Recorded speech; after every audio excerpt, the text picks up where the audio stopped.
From the Opubco Studios in Oklahoma City, this is a Thunder Update. I'm Jenny Carlson. We are brought to you by Bob Moore Ford. Anthony Slater joins me on the phone. And Anthony, the All-Star break is here for the Thunder. The first half of the season, and then a little bit, is over for this team. I don't know how you could look back on this first half of the season and not be super impressed by what the Thunder have done. No, I mean, we're talking about 43 wins. It's 4 more than they've ever had at a break, in the last, 6 years since they moved to OKC. And 23 of those wins came without Russell Westbrook. I think they were 22-8 without him. And we're talking about, obviously, a top 5, top 10 player in the league. So you still win that. You have the most wins in the NBA heading into the break. Even Scott Brooks said, last night after the Lakers win, he couldn't imagine, losing Westbrook for 30 games and being at the spot they're at right now. And, I mean, that to me is the most impressive part, and obviously that all starts with Durant's play and everything he's done. But, I mean, overall team-wide, I mean, like you said, I don't think you could have asked for a better first half. Well, you mentioned Kevin Durant, so let's talk about him for a second, because if you're talking about this early season success, this first half success, you got to start with him. I mean, a lot of credit goes to a lot of different guys, but what has it been about him that you think has elevated his play and the team's play as you look back on this first half of the season? Well, I think to me that his playmaking, I mean, we all know, I mean, he's going to score a ton of points, 3-time scoring champ. He's even and he's scoring at a higher rate than he's ever scored at. But along with doing that, I mean, he's just had his highest assist month ever. I mean, he seems to just continually be making plays for everyone. And I mean, he's just doing everything within the game, whereas, he's getting these monster numbers. But, I mean, is there ever a point where you're like, oh, he's being selfish right now, or, he's taking too many shots? I mean, I don't think there is. And he's gotten to a level, I mean, last night in L.A., he goes for, 43, 12, and 7. And after the game, you're like, yeah, it was an all right game. He could have played better. I mean, he's 43, 12, and 7. So, I mean, that just really just tells you the level he's reached to where we can kind of critique parts of his game when he puts up numbers that nobody puts up. And 19 of those 43 coming in the fourth quarter as the Thunder slept. They were sleepwalking through those first 3 quarters. You saw that with your own eyes, Anthony, as you were there. And it's very much, we know that this team goes how Kevin Durant goes, but if we ever needed evidence of that, it seemed to come in that fourth quarter. He flipped the switch, and so did the Thunder.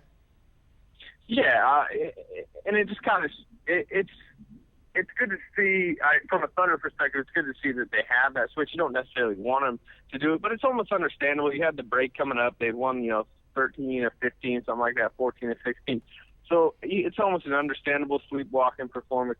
And then the fact that they can just turn it on and suddenly, they're down 13 at the start of the fourth and they win by, 4, just shows you the potency of this offense. Well, if you love Kevin Durant and you're a Thunder fan, you might be sad that he won't be with the Thunder here these next few days as the All-Star break comes. But, Anthony, I got to think we're in for a heavy, heavy dose of Kevin Durant coverage as the All-Star break gets going, as the All-Star weekend gets going. Isn't this guy going to be everywhere during All-Star weekend? Maybe not as much as Damian Lillard, the Portland point guard, is doing, every single event. Durant actually said he's kind of to the point in his career where he doesn't really want to do those events. He's doing kind of a shooting stars one that's nothing. But come Sunday, the All-Star game, I mean, in Vegas, he's already been tabbed the favorite to win the All-Star game MVP. You got to think there's going to be a ton of isolation, especially late in the game. Probably a little bit of maybe a preview of next Thursday where it's LeBron and Durant maybe going at it late in the game. That's what everyone probably wants. So, yeah, you're right. I'm sure there's going to be a lot of stories written about him and everything. I mean, he's the hottest name in the game right now, really. He'll be a star even if he's not playing in some of those events. I think people will want to be talking to him and talking about him all weekend. Other guys will be there as well, Anthony, down in New Orleans. Give us a little preview of, if we're sitting at home and trying to figure out what we should be interested in, where should our interest lie if we're trying to catch up with some of these Thunder guys?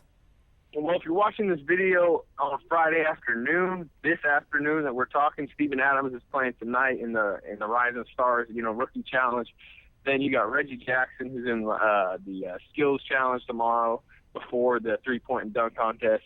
No Thunder guys in the 2 big contests, but I mean those are still pretty enjoyable to watch. So that's kind of. And Brooks is coaching in the All-Star game.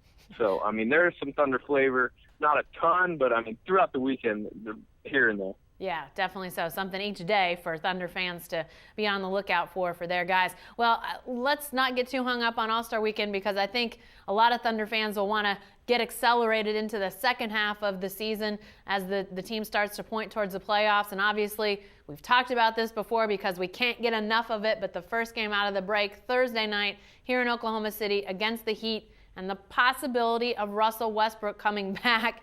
I mean, could it be any bigger? And I mean, talk a little bit about sort of what's coming up for this team. Yeah, I mean, it's the game, like you said, everyone's talking about against the Heat next Thursday. I mean, we've already gone over it. We're going to go over it to the next week. And almost, I mean, everyone's talking about that game, but almost as intriguing to me is the Sunday, next game. It's the start of a 6-game homestand, and the next game's against the Clippers, who are really about as hot as any team in basketball right now, including the Thunder. Blake Griffin's just been a monster lately. He's kind of thrived without Chris Paul. Now Chris Paul is back. They're looking like maybe a legitimate threat to the Thunder. So I think both those first two games, both national TV, both in Oklahoma City, it's going to be a kickstart to that second half. All right, should be a lot of fun, and we'll be there to cover it. Be sure to stay with the best coverage team anywhere at newsok.com and every day in the Oklahoman.